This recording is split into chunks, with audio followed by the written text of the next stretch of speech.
Hello friends, நம்ம இப்போ எங்கே வந்திருக்கோன்னா சென்னை மெரினா பீச்சில் அமைஞ்சிருக்கிற முன்னாள் முதலமைச்சர் கலைஞர் அவர்களின் நினைவிடத்துக்கு தாங்க வந்திருக்கோம். புதுப்பிக்கப்பட்ட நினைவிடத்தை பிப்ரவரி 26ஆம் தேதி முதலமைச்சர் ஸ்டாலின் அவர்கள் திறந்து வச்சிருக்காங்க. நினைவிடத்துக்கு கீழே கலைஞர் உலகம் என்னும் ஒரு அருமையான அருங்காட்சியகத்தை உருவாக்கியிருக்காங்க. இந்த அருங்காட்சியகத்தில் கலைஞர் அவர்களோட சிறு வயதிலிருந்து எழுத்து பணிகள், பத்திரிகை பணிகள், முதலமைச்சராக இருந்தப்ப அவர்கள் செய்த பணிகள், எதிர்கட்சி தலைவராக இருந்தப்ப செய்த பணிகள் அனைத்தையுமே ஆவணப்படுத்தியிருக்காங்க. இந்த அருங்காட்சியகத்தில் கலைஞரோட நேரடியாக பேசுகிற மாதிரியும் செல்ஃபி எடுக்கிற மாதிரியே AI டெக்னாலஜியில் உருவாக்கியிருக்காங்க. திருவாரூர்லேருந்து சென்னை வர்ற வரைக்குமான ரயில் பயணத்தை 7D தொழில்நுட்பத்தில் உருவாக்கியிருக்காங்க. அது பார்க்கறதுக்கு பிரமிப்பாக இருக்குங்க.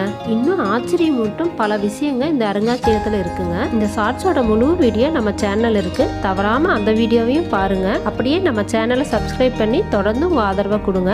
நன்றி.